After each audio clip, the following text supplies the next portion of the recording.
Well, everybody, we made it to episode 2. I have got a great friend, a longtime friend on here, someone that I definitely heckle more than anything. He's got a great wealth of knowledge in video, specifically video switchers. I don't know why I picked him to do this. I think because when I met him, and every time I work an event with him, he's sitting behind a switcher. So, ladies and gentlemen, none other than Jeremy Baggs. All Bagwell, right. how are you? Man, I am really good now that I'm on a podcast with you. Yeah. And one where you've got a drink in your hand. That's right. That's right. I do too. I actually poured, I think it's Old Forester. Actually, Marcus was in town and flying home. So, of course, I got the half of the bottle and brought it back. And I took the first sip, and I was like, crap, I forgot this is high proof. But that was about 10 minutes ago, so the ice cubes made it a little more bearable now. Yeah, so, yeah. You know, Yeah, it's hot. But, do you remember that one time? Remember when I brought, I don't even know if we can talk about this, but remember I was like getting into bourbon, and you were working for Elevation, and I'm like, Zach, I brought this bottle of bourbon that a friend of mine was like, this is amazing. And you guys, I brought it over to your house, and it was Basil Hayden and this other, I think it was Wild Turkey Hybrid. yes. It was like and it was high proof, and I would not drink it. It was Wild Turkey. Yes. And I'm like, absolutely not. I'm not drinking that. And somebody tried it neat, and it was like, they're like, Bagwell, what is this? Yes. It was so high proof. It was like, I'd forgotten about the neat thing because I always drink my bourbon on ice, and so yeah, it will light you up. Well, I'm proud of you now because you're definitely a beer guy for sure through and through. Yep. So your little tasting room that you've set up there at your house. I'm like, well, the next time I'm in Atlanta, I'm just gonna have to come up and hang out at your house for a second. Yeah, so it's a little, it's all my wife's doing because it's a formal dining room, and we didn't want a formal dining room, so we said, hey, let's just make a little bourbon sitting room. So that's cool. And then I was like, okay, I'm doing a podcast with Zach, and then I'm like, okay, well, it can't just be my office because my office looks like dog trash right now. It's not cool. So I was like, hey, I'll just set up in the bourbon room. Yeah. I mean, it's so fantastic. I awesome. Definitely said some obscenities when you logged into the call because I was not expecting that, given that, a side note, if you haven't figured out yet, Bagwell and I work together, if you didn't already know that. So we see each other multiple times a day via a camera lens.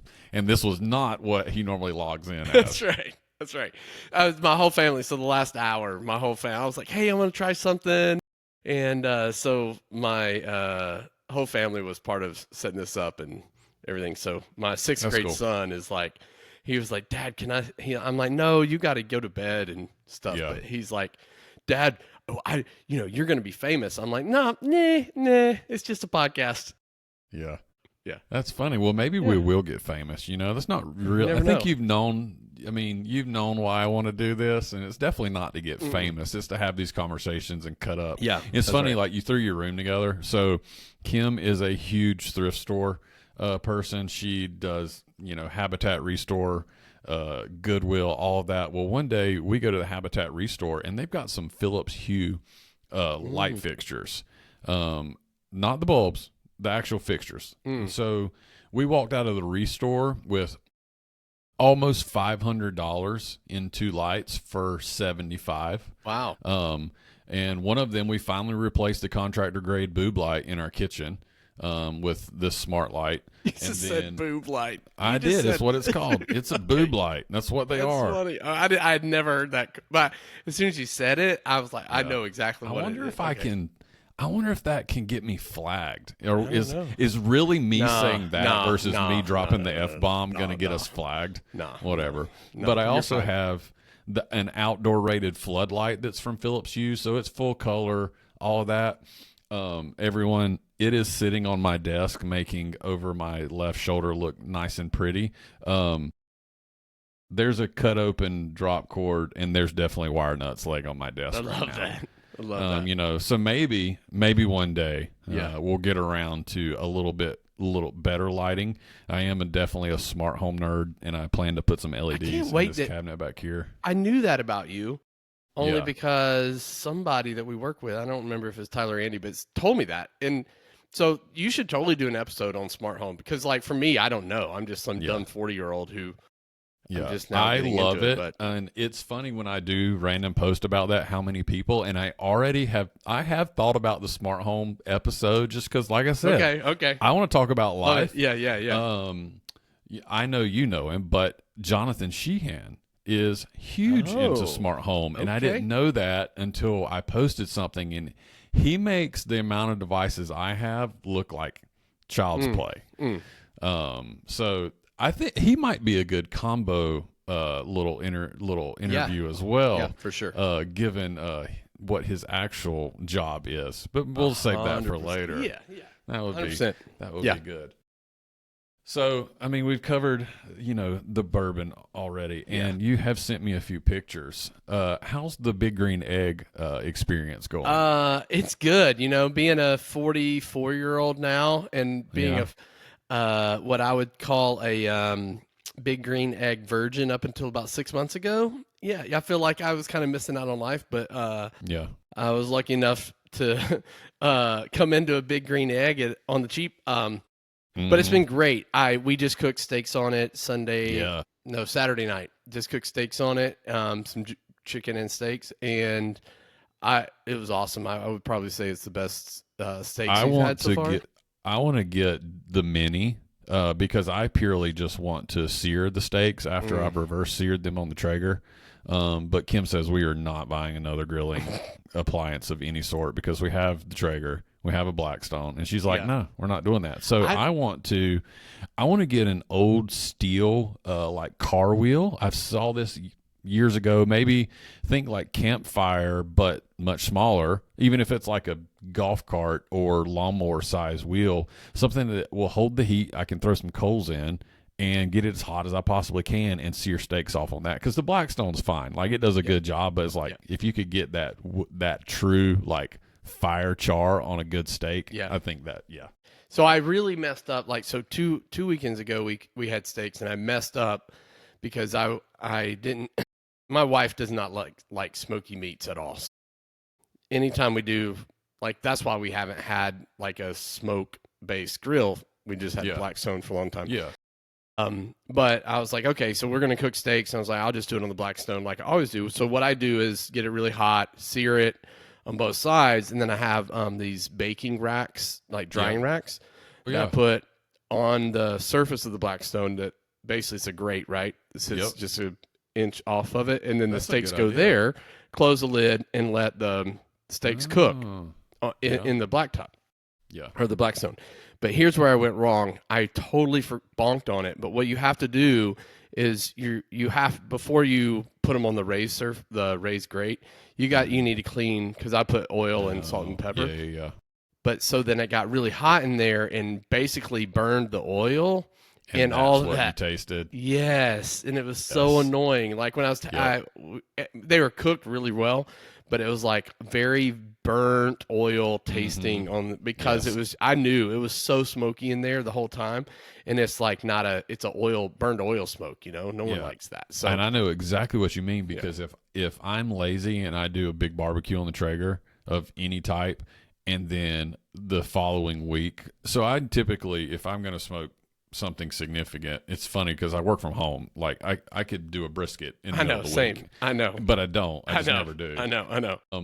But like on Monday night, we'll go to do fish. Well, I cook fish at like 350, 375, and if I don't clean the Traeger, you might as well just throw the fish away, because you just taste all the burnt grease and whatnot that comes up. So I know exactly what you mean by that. That's a good idea, though, on the cooling racks, because we have them, because I cook tons of things on the Traeger, because you can prep it inside, carry it in. That's a good idea. So, well, I mean, I was like, I got to fix, because that's all I had for the last probably 8 years. So I was like, I got to figure out how to cook steaks with all I had. And it was like on the, just a simple web search. It was like, oh, do this for the steaks. Well, because I have the Blackstone with a lid.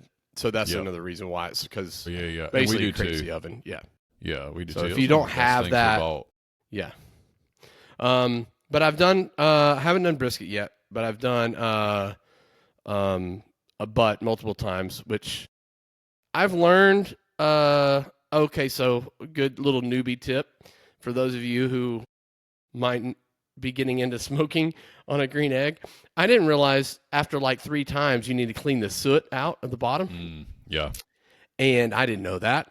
And so I go to do a 12-hour cook, 12-hour cook, and then I cannot get this green egg to temperature. I'm like full throttle on both top and bottom, right? But the vent's blocked? Yes, I did not know. Yeah, I didn't know. Okay. Yeah. I didn't know.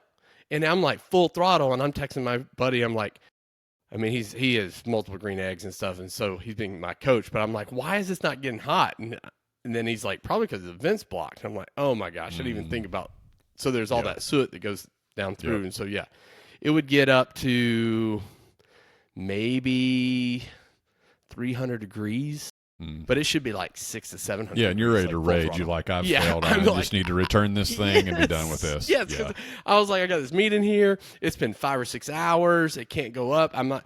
It's literally stalling out before the stall is, and it's just I was so mad. I've had it happen one time. I can't remember if it was with my current Traeger or my first one, but my original one's at my parents', and it still trucks along every time we go there. We cook on it, but one of them.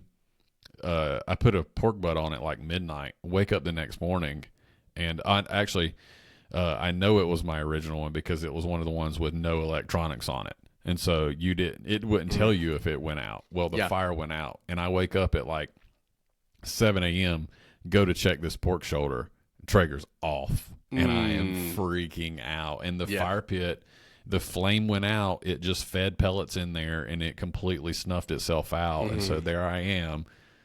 Pork butt still turned out good. I just cooked it a little hotter than normal, but it's definitely a learning experience. Did we just turn this into a are you new to smoking?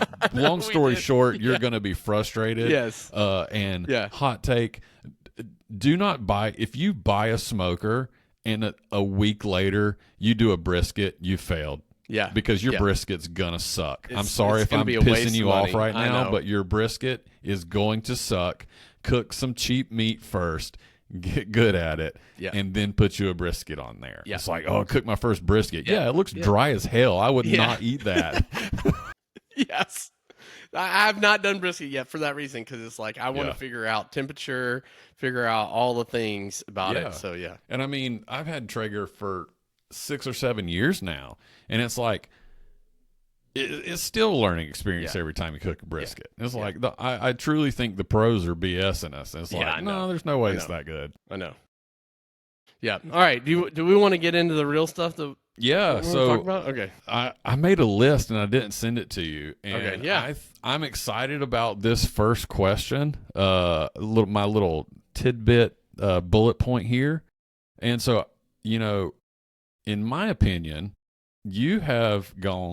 you've done church, you've been on the manufacturer side, and now you work at an integrator.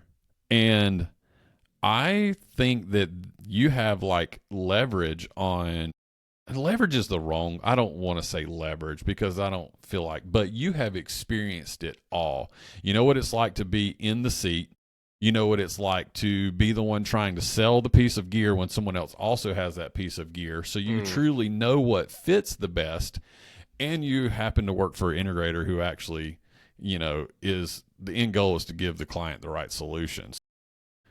What's that been like in your mind? I'll start with the most recent first. Being at an integrator is one of the most liberating feelings, because for years prior to that, I worked for Ross Video. And while Ross makes fantastic products at really good price points, it's obviously not a great fit for certain people who don't have a certain level of budget and certain level of workflow. So it was challenging in a price constrained market that is like church, which was my background. It's hard to always be able to talk about Ross and what it could do, but know what it's a higher budget in the church world, a higher budget. Now it's a little bit lower price point than the big broadcast world is. So it kind of fits in that medium world. But so it's very liberating because I love systems as a whole. I would say I don't love sales. I love really giving people the right solution. So that's why I say it's liberating, because it really is like being able to have phone calls with people and say, "Oh yeah, well have you thought about this or thought about that?" The other part is that over the last 4 years at Ross, I realized you kind of, you probably are the same way. I didn't know the experiences I was having was unique. I didn't realize like Yeah. I didn't realize like way I thought about systems and the experiences I had in a couple of different churches. Like, not everybody gets to have those positive experiences. Not everybody gets to have the opportunity to mess around with gear. So I didn't realize like what I knew had some opportunities attached to it. I just didn't. So when I was working at Ross, I was like, wait, not everybody has the same experience I have. Not everybody gets to mess with gear or learn routers the way I did at a church. Not everybody learned switchers the way I did. Like, oh, there's not a ton of people that know switchers. Like, and so you just learn through the 15, 18 years of doing this production world full time.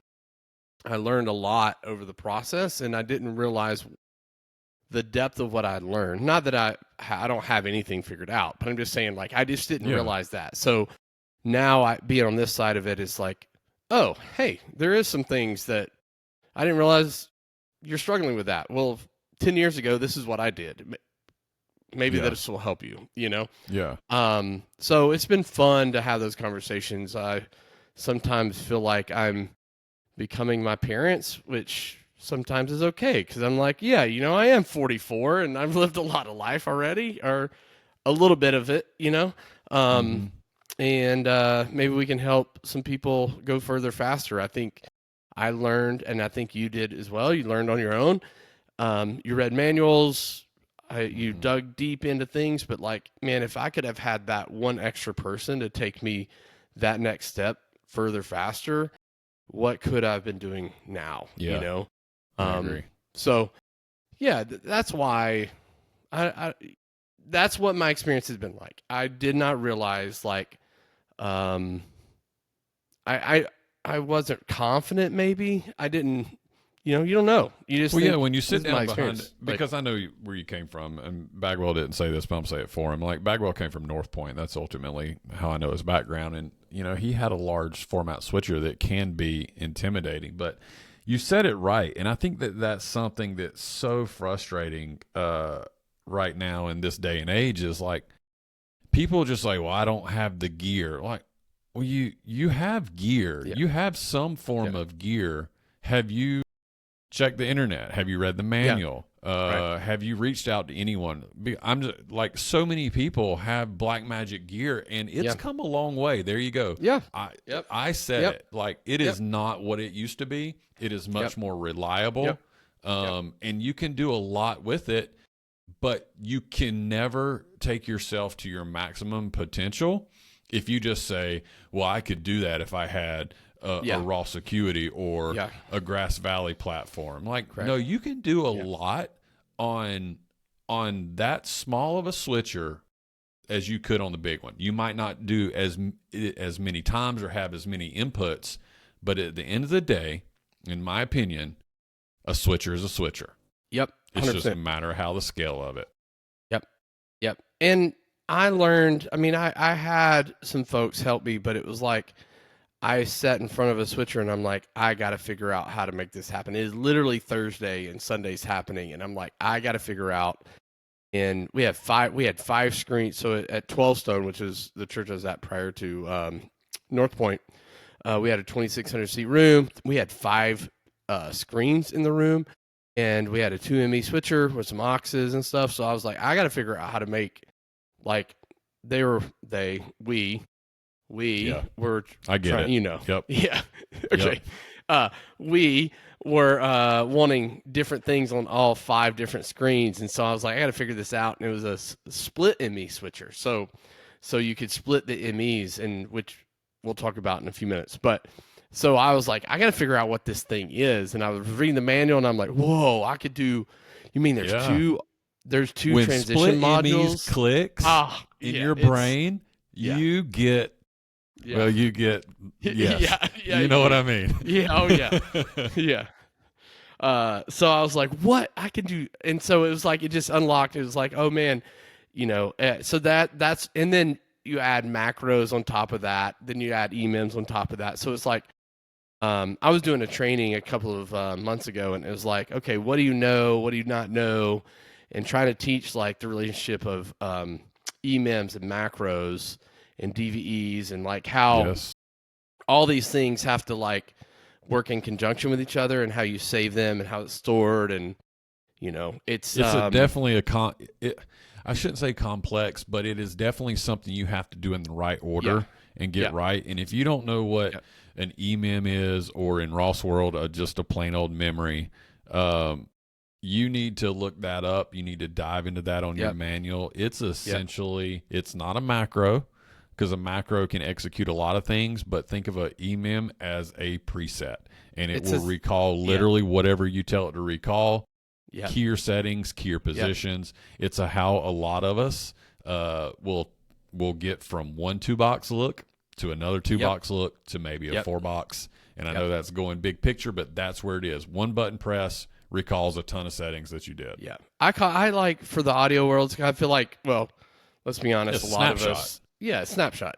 That's all it is. It's a snapshot. It's a state, a scene. It's a state of the switcher in this giving moment. And then you can recall it something else. And the granularity of it can be down to one keyer or all keyers or multiple MEs and all this kind of stuff. I mean, honestly, you should have one for when your switcher boots that recalls exactly how you want it. I had one that was a macro that did a bunch of macro steps, and within that recalled an emem that was across a bunch of MEs to get things set back to how they should be. And because often when you boot your switcher, it looks blank, and it's one of the scariest feelings in the world. But you can, if you set yourself up for success and you do a little bit more work on the front end, you can literally hit one button and you're ready to have your event. You ready for this is my like hack of all hacks. It's probably one of my most proud things. Somebody out there is going to be like, well, that's dumb.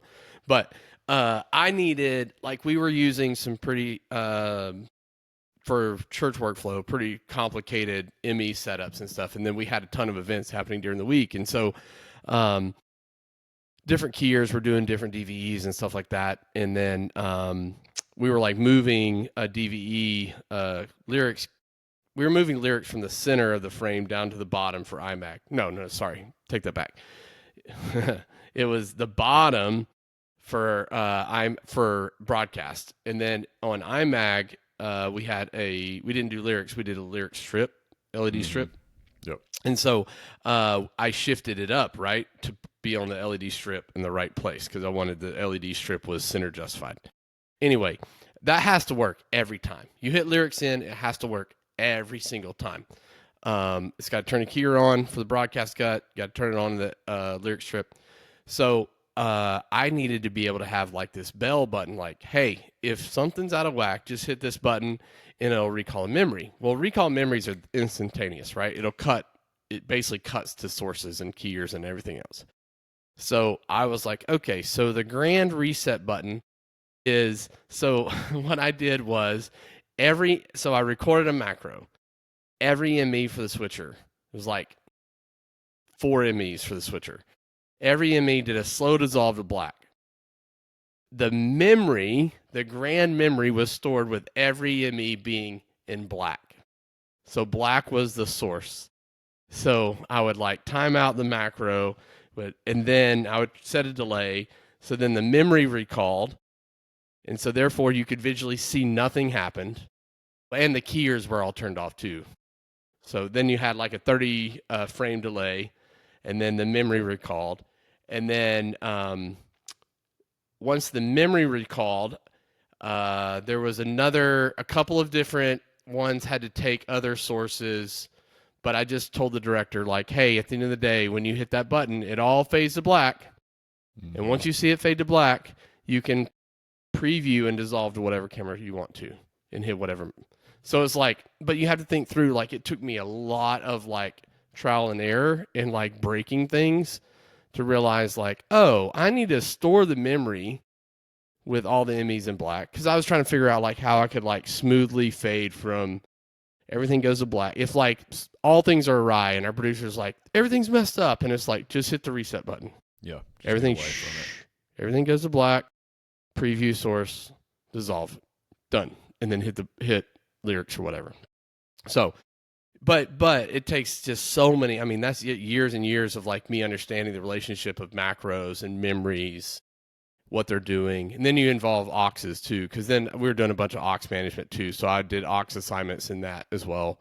Yeah, and that's, so anyway. That was something I actually want to talk about. Was I'm pretty like strict on, I want every critical destination to be fed via an aux. That way, if there is an issue, you could build a macro to dump your logo computer straight to the auxes or something 100%. Like that. Just be able to do a clean cut, essentially, of any source that is hitting the switcher to your destinations without. I mean, and this is also coming from the days of like, you know, clean cuts were not a thing in a router, you know, and so you had to do everything like that. And nowadays, clean, you know, clean switches, clean switch, yeah. And so now it's like, I guess it's a little different, but but still, it's like, so Rusty, our friend Rusty, was at a corporate show last week, and he's like texting me. He's like, "Hey, if we're ever on a podcast again together, let me rant about MEs not being tied to destinations." Oh, and I'm like, "Is exactly right," because that's what, like, I think he was trying to do stuff with MEs. But those MEs were those direct outputting to like lobby TVs and stuff. So you couldn't have control of those. I mean, you said it right there, Bagwell. Yeah. It's like so many times just a clean switch to a lobby TV is totally fine. It does not need your lobby TVs do not need to be on an ME. Yeah. Put them on an aux, switch them between your logo and whichever ME you need to send it. And I think that as far as I know, most switchers, you can change what's going to the auxes at any time 100%. Very easily. Yes, especially when the same source. So that's the trick. The trick in all of your macros. So if you have, it's really simple to think about like when is the point in time when this ME, so let's call it like ME1, because there's a bunch of different nomenclatures for program versus ME1, 2, 3, whatever. But let's say ME1. What's the point in time when it's taking this logo computer and the same time that aux is taking the logo computer? Well, cool. There's a moment in time where they have the same source. Boom. Do your switch right there. Because then it's like nothing will ever see, a change. So, yes, it's at the end of the day, 100% don't tie your ME resources directly to an output destination, because you will always want to bail or do something different or hack around with things. Like there's very specific reasons to do that. We had these like crazy outfield side TVs that always got they were tied to an ME at North Point, and I was like, wait, there was something that I needed to do I needed that ME resource. And so we like put in a DA just to solve that problem. But for years they had functioned that way. And then it was like, that was the one time it was like hard tied to it. And I was like, no, we got to be able to have that ME as a resource.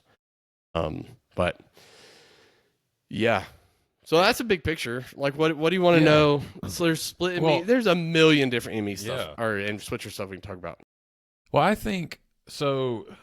And I can't remember the terms for it. My mind just went blank. But I knew what I wanted to ask you, and you are very proud of this. So I know when I say it, you're going to get fired up and tell us everything about it. Okay. But what you and Rusty did for Philo conference, because aren't you doing some source substitutions and things like that? You mean Global Leadership Summit? Or maybe that's it. Yes. Yeah, Global Leadership. Yeah. Sorry. Well, shout out to Philo as well. Shout out Philo. Philo's awesome. Yeah, exactly. It's the same venue, so it's all in Willow Creek. That's why my brain's broke then. Yes. So, yes. But you were doing multiple feeds, but it was only you pressing the buttons. Yeah. And didn't you have like... So, I know you built some macros, but isn't source substitution the right word I'm looking for? It is, and it's great. I don't use it very often because of the way I I think if I directed and TD'd or switcher opt. So back up. If you ever hear me say the word TD, it's not like church TD. TD is like the broadcast term for the person sitting in front of the switcher. So we'll just set that record straight.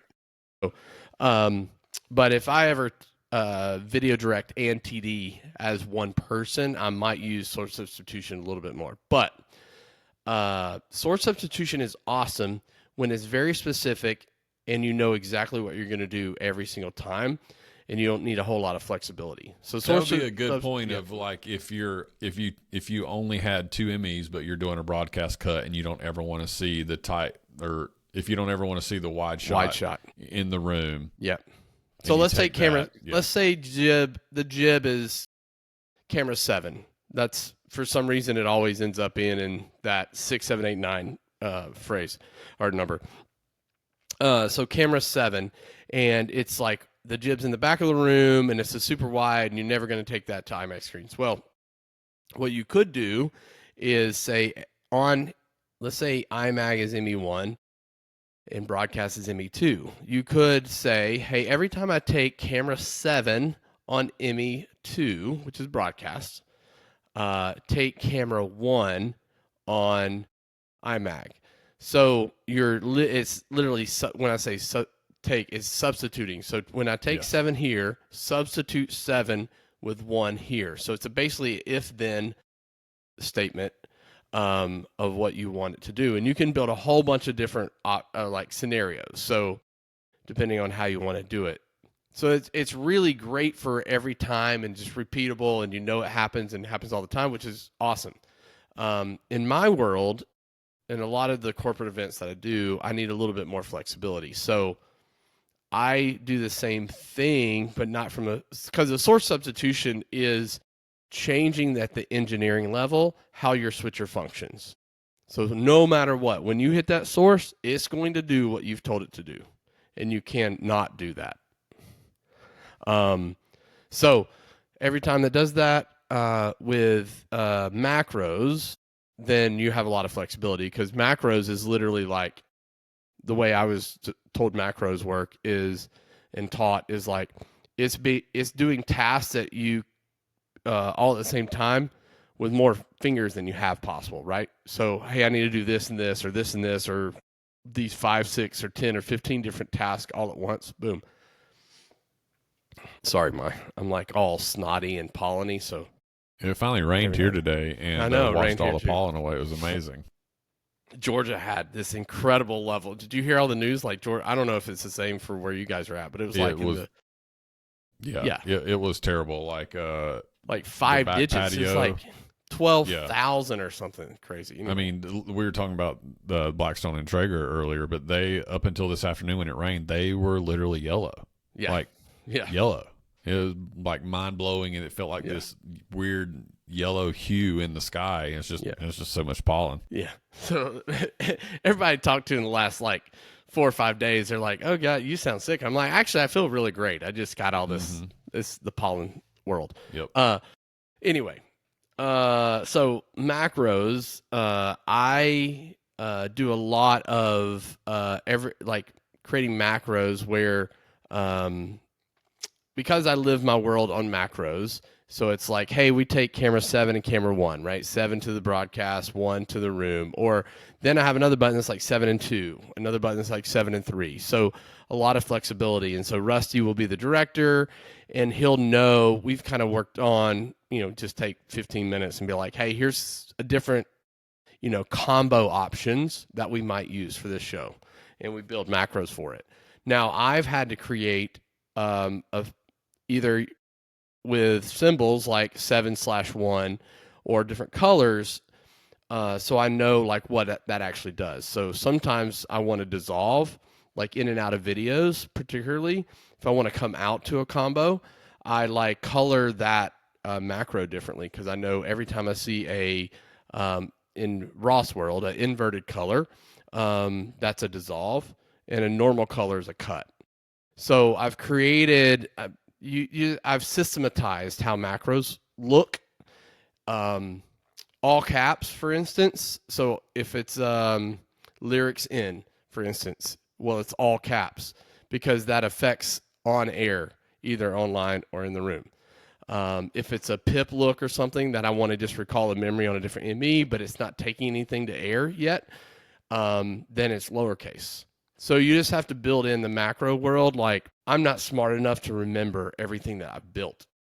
So I realized when I need probably 8 hours from now to remember, or 4 days from now to remember what that actually is doing, then I built me some ways to make sure I'm like, oh, it's inverted, so I know it's going to dissolve. So I need to make sure I need to hit that one. Or it's not inverted, so it's going to cut. Or it's all caps, so it's going to affect. Are we sure this is the right one? Because it's going to affect something, Yeah.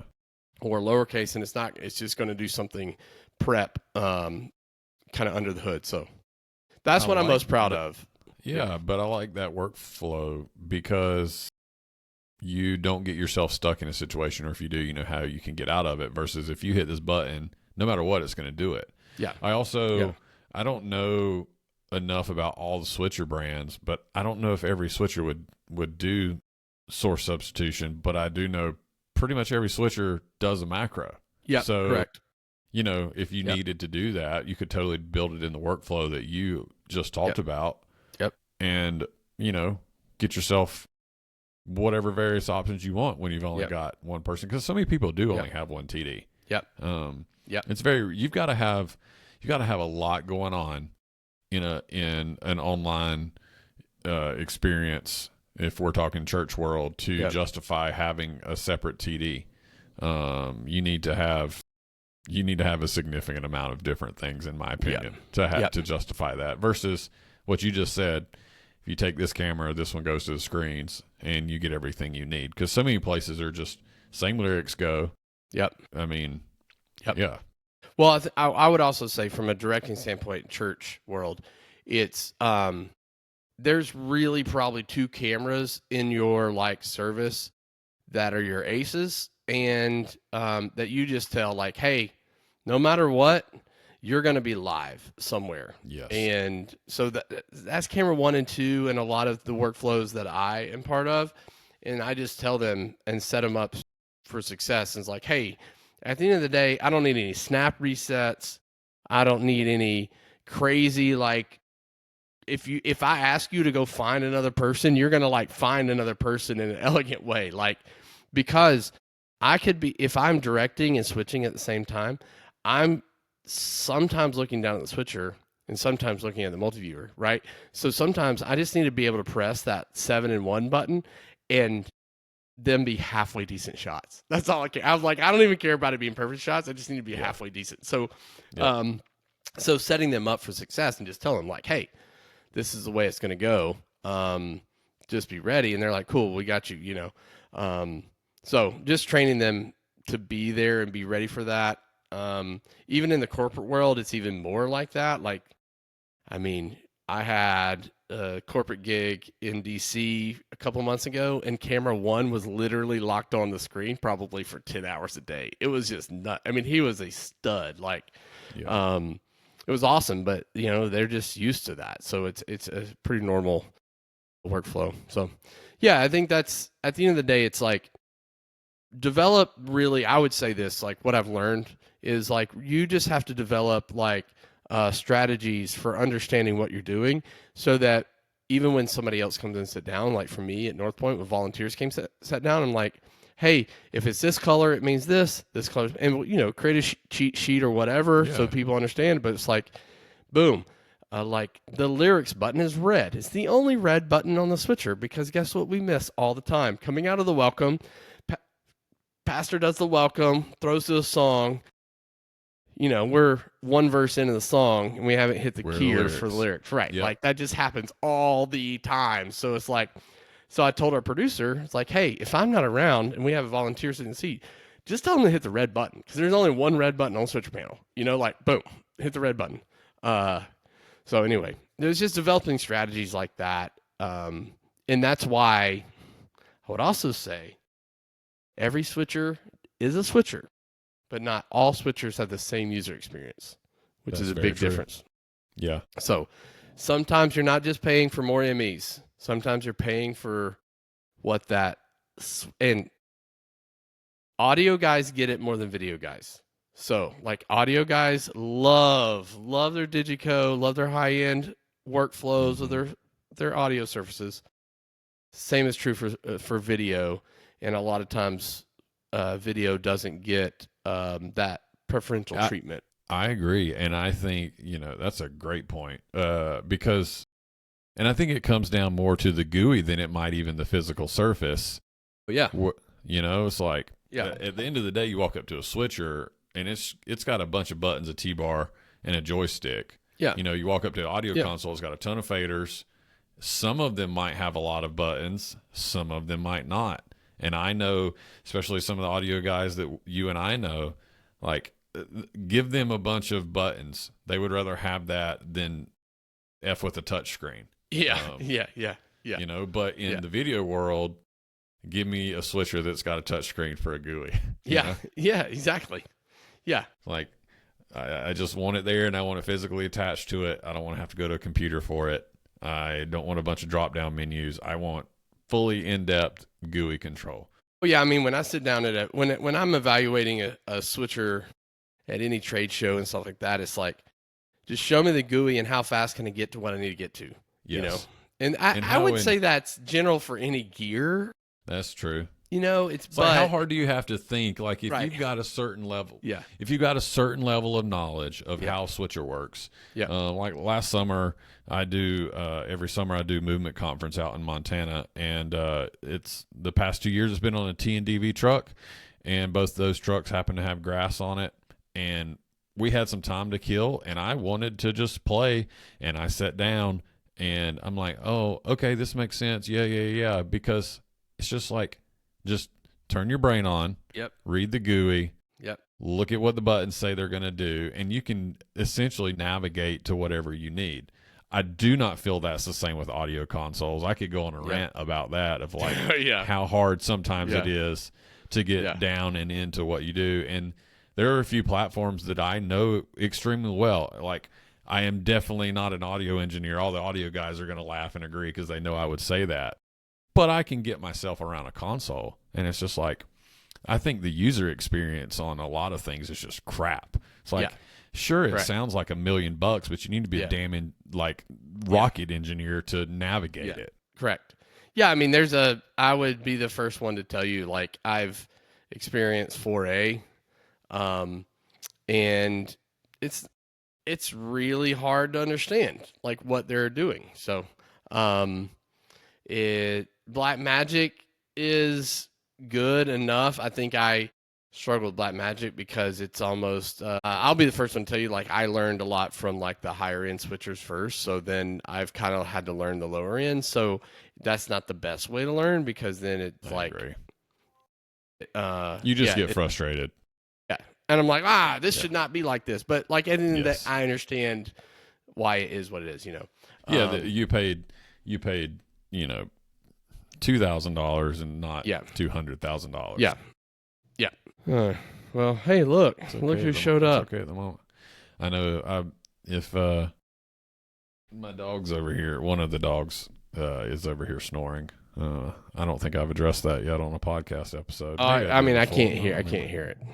So it's Kingston, and he's a 65-pound English bulldog, and when he snores, he snores pretty loud. So if you can't hear it, that's fantastic. Yeah.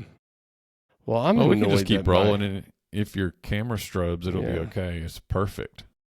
Well, I'm just annoyed that it's like goes in and out, but it's Maybe most people just listen to this one, or we'll just encourage people to listen to this. So hold on, I'm gonna unplug the power for a second. Let's see if that fixes it. Yeah, I wonder if it's maybe. I don't know. All right, so I feel like we're on borrowed time, so let's do it. Oh, let's see. So what else do we want to talk about switcher wise? Because I feel like we could talk for 2 hours, but like what's the thing that you're like, oh, we have to talk about this? Like, I made a note to talk about keyer types. Okay. Well, not really keyer types, but let's talk about chroma key. Let's talk about key and fill. Yep. And then let's talk about maybe what we could do with 3D, or no, sorry, not 3D. I didn't mean to say 3D. We could go 3D. I meant to say DVE. Yes. Because I think most switchers will do that, and I think it would be helpful for people to be able to move lyrics around. Yeah. More than so many times we go to a pip, but do you really need to pip something? Maybe not. Yeah, but you can definitely move your lyrics somewhere else on the screen and have to update correct. your lyric template. Yeah. I mean, there's a lot of different things. I think what people need to understand is, like, at the end of the day, video switcher is a canvassing tool. That's the way I've started figuring out how to teach it. It's like, okay, everybody kind of knows the concept of Photoshop. 15 years ago, Photoshop was not as well known as it is now. So it's a layering tool. And so we just get to kind of stack all this stuff together. And what I like about it is that you can then take these, so you have a background layer and then keyers stack on top, right? So then like key 1, 2, 3, 4, key 4, there's a lot of ways that you can key priority and layer them. But anyway, figure out which way your switcher does it. But you stack a bunch of keyers and then you can move all those keyers around. So I always tell people the reason why news can do what it does with like 4 people and then all of a sudden it squeezes into 2 people and then squeezes back out to 4 people and all that stuff, because those are just keyers. Those are keyers using memories as well. Memories, if they're moving them around. Correct. And then they're using what's called DVEs, or in the grass world it's DPM. So those are 2. I'm about to burp. This is fantastic. I know. This is content right here. That's this right. Is real content. Real. So DVEs or DPMs or IDPMs, 2D DPMs, there's a lot of different phrases for it, but basically some type of processing that's chopping that video up. So you can scale it in size, you can crop it, you can turn it, you can rotate it, all kinds of different things, right? So that is on a keyer. You can't do that on the background layer, but you can do that on the keyer layer. And then you can move it off screen, on screen, all kinds of different things. So, it's. I think. Oh, hold on. Let me stop you there, because you just said move it on screen and off screen. So, if your switcher can do a DVE, and you are still having your camera operator pan, when your senior pastor wants a slide-in graphic, please do some research and figure out how to set yourself up a DVE key. Yeah. So that your camera operator we're has to past do anything. That. Yeah, we're past that. You pull the side, so the side third comes in, pushes the camera, or whichever way. Depends on. Most people do it this way. But anyway, it pushes the camera over and then it draws it back. Now, there's a lot of complex programming in that, but it's very, very, very, very, very doable. Yes. So gone are the days of like the graphic comes in and they paint. I mean, that is a very rudimentary way of doing it, and you can execute it that way. And in a pinch, I probably would do it as well. And I will say, for a very good amount of time at Elevation, at Ballantine, with a multi-ME switcher, same. It was done that way. Same North Point because as well. I know. I did not know. Yep. What memories were yet. Same. Again, dive into your gear and learn everything that your gear will do, and it will make your life easier. Yeah, because I was like, I've seen it. I was like, this has got to, but you don't know. Like, for me, it's like effects dissolve is a button that's on the raw switcher that allows. Yes. I didn't even know. Yep. So I didn't know what I was looking for, right? That's some of the problem with manuals. It's like you don't know what you don't know. You don't know what you're looking for. So, like, I want the effect is the memory, and you're dissolving from one effect to another effect, right? One memory to it would have been much smarter for them to put memory dissolve, because I'm like, I do want to dissolve from one memory to the other. Yes. Right, but it's like effect dissolve is the most frustrating thing. It's like, did it store it? Did it store it with the button on, or is it off? Yes. We didn't. I need to add it in. It broke the rest of the memory now. I realize we're saying to go build a memory, and then we're complaining about memories being complicated. But you have to learn. And then it's like storing. It's like, oh, okay, well, the timing of that dissolve is stored in the memory. It's not the timing from where you're coming from. It's in what you're recalling. Anyway, all those things are in the manual. Like, those are really simple. It took me, as soon as I knew what to look for, it takes you 10 minutes, and you're like programming on the switcher and like, oh, well, that is that. But you just don't know until you kind of like figure out, like, you don't know what the term is either. Right, exactly. Until someone says the right term somewhere, and maybe this is what this will do. Correct. Is us saying enough keywords for someone to search in their manual and learn how to do a memory. Yeah. If that happens, then I love it. Yes. Case in point, we were like, we were at a really large church a couple of months ago, or a couple of weeks ago, I guess, up in California. And they were doing the source substitution thing, but they were using a whole different nomenclature that I'd never heard before. And I'm like, oh, you're doing source substitution. And they're like, is that what you really call it? I'm like, yeah, that's what you really call it. Like, but you don't know it. They're like, we didn't know. Like, we didn't know how to call it like that. I'm like, yeah, you wouldn't know. Like, they're like, now we know. We're going to call it that from now on. But I can't even remember, because I was like, what are you guys trying to do here? And they're like, oh, well, it's how we lock camera one to the room and then cut around and broadcast. And I'm like, oh, okay, cool. But anyway, you just don't know. Like, I have no judgment. And that's why I think, like, again, back to the start of the conversation was like, you and I have both been in the grind. We've been in the hot seats. We've learned a lot. I just want to help people. Like, I don't care whether it costs, like, don't pay me, whatever. It's like, well, it doesn't. If I can just help you, right? Yeah, it doesn't cost anything to ask to send someone a message on Instagram and say, "How are you doing that?" Yeah, you know, like, could you and imagine? Anybody that really wants to help, they're just going to respond and say, "Here's how to do it." Yeah. If you got the same piece of gear, there's a lot of guys that will literally send you a video. Of how to do it. Yeah. Like, or if it's not, maybe not even how. Like, hey, this is the way I'm doing it. Have you got any other better ideas or whatever? It's like, I cannot imagine. I mean, I grew up in the switcher world, like where YouTube wasn't a thing, and so I'm kind of dating myself. But it's like, I can't imagine learning from scratch now. It's like, there's so many great YouTube, social media. There's great people. So yeah, it's just digging in and having. There's a lot of people who don't have time in the seat, sitting down messing with the gear too. I think I see a lot of, this this term RTM, RTFM. Yes. Read the effing manual. Yes, correct. Sorry, yes, RTFM. And it's like, you got to get into that, and you got to start, figuring some things out. So, all right, that's a rant. We could cut all that rant out. Well, it's funny. No, I want to leave the rant there because I actually am going to say this. I am sick and tired of, we couldn't. We were in meetings all day. Yeah. What do you mean? You're the tech guy. Yeah. What the hell were you doing in meetings all day? Bro, we could have a whole podcast on this. Get out of the meeting and read the effing manual and blow someone's mind when you learn how to do something. Good Lord. Can I tell you one thing about that meeting thing? I wasted so much of my career thinking, how can I say this nice way? Well, this is my podcast, and you don't have to say it the nice way. Okay.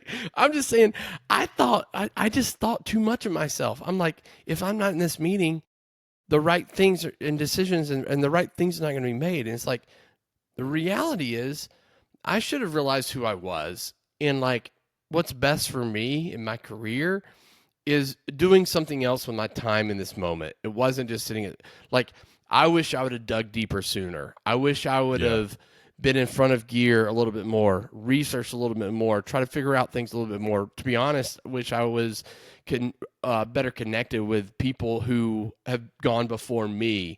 But I was very, very obsessed with being in the meeting about like how the church service was being produced. And instead of being committed to my craft, because I've realized, and I mean, church people, whatever. This at the end of the day, what is your craft? Your craft is not. It may be. Let me just say that it might be your craft is producing worship experiences. There's a few people in the United States that is their craft, and they're incredible at it. Most of us, our craft is being a technician who is gifted in working with people. That's what I like to say. You're not just a technician. You're a technician who's gifted by God to work with people, and it is a real gift because there's not a whole lot of people like you in the secular, quote unquote, secular space. Yes. So you've learned how to work within this world of people and be nice and kind, even though you're a technician and engineer. So your craft is being a technician, being an engineer, being a learner, dealing with complex systems and learning how to make something happen and communicating that to people. And I wish I'd have learned that sooner, and I would have been in less meetings because I would have realized I'm not a career church guy. Like, I'm doing 30 years in church. Most people listening to podcasts are going to be like, nah, you're not. Just identify, what is your real craft? What is your real craft? And we only get a short period of time to do what we were created to do. Doing what we were created to do is not church. We were not created to do church. We were created to do a craft. Correct. You can say what you want to say, but when you look at the Bible, this is going to be. I would love to see if someone make comments, but I would argue till I'm blue in your face. Church is not a profession. There's a lot of people whose craft aligns with the American church to really be helpful to the American church. I agree. Our craft is to be engineers and technicians to serve with our gifts and talents for the season that we can steward them. And we have the opportunity to learn more than anybody else in the world and be really great at our craft. That's it. I think that's a fantastic point.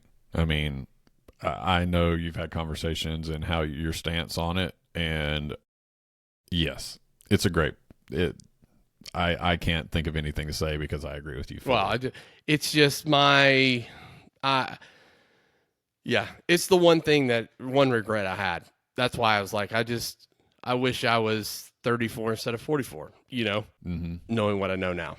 That's all. So, and I mean, just think of like, you do nothing but would have continued to grow the church that you were at if you knew what you knew. Yeah. And I think that's ultimately what I'm saying by get out of the meetings and learn your gear. Wow.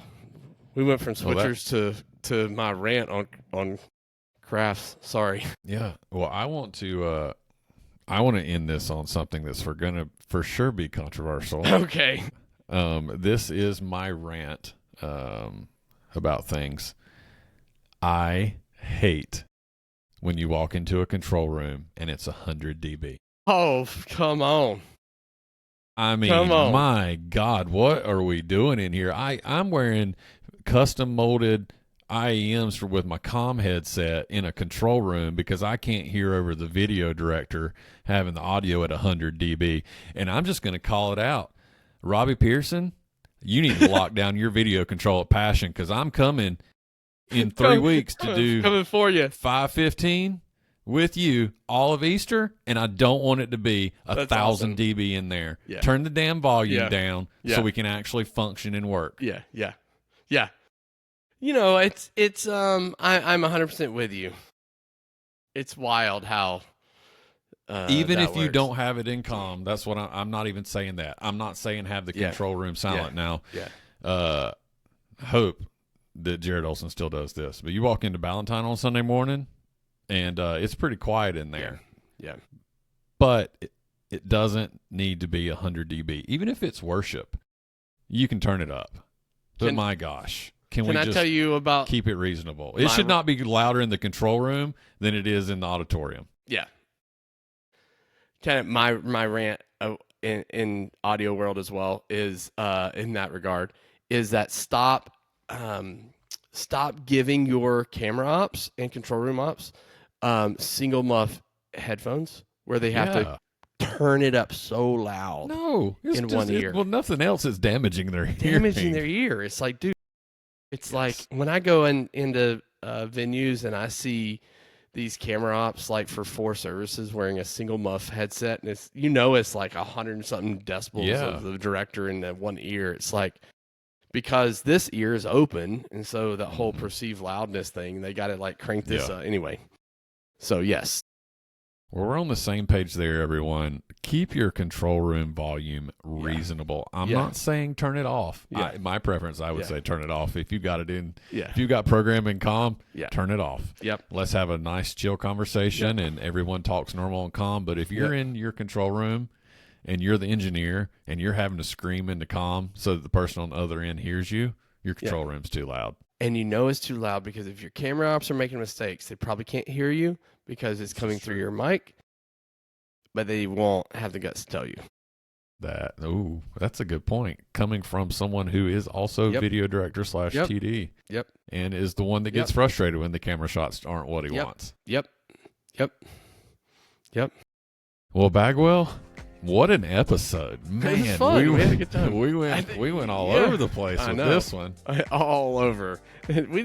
We could probably do another one on the 10. We didn't even scratch the surface of switchers. I feel like there's more to come. So yeah. Maybe I can do, maybe when I post this, we can do some sort of questions of like, what switcher questions do you have that we didn't answer? Because the nice thing is we can just sit down and record another episode and I'll post it. I love it. Just send ZMFK all your switcher questions, and then we'll have a switcher Q&A. Yeah, if we can't respond to them and answer them on Instagram, then we'll pick out a few that we could do and break down on the podcast. But like give us a scenario, and we'll do a podcast, and we'll say, hey, we would solve it this way or that way or whatever. For sure, I think that actually sounds pretty exciting. Real world scenarios that someone has, and we want to do nothing but help you fix it. So Yep. Well, Bagwell, are you on Instagram? Do you post enough to give people out information on how to find you and follow you? Oh, yeah, that's true. You do post stuff. I have no shame. My family, my RV life, smoker life, golf. We didn't even touch. I didn't even give you a hard time about golf. I know, and I don't post a lot about golf because I don't like people seeing my bougie golf life. So. Yeah, I should. As you sit in your bourbon room in your house. Or whatever you do with your finger. I don't know. Whatever. Anyway, whatever. Yeah. My bougie life. Mm-hmm. Yeah. Jeremy Bags. You can follow me or not follow me. Send me DMs, whatever.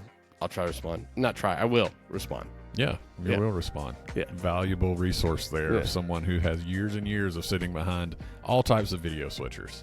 Yep. So. It's been good times. Cool. Well, Bagwell, thank you. And everyone, we'll chat soon.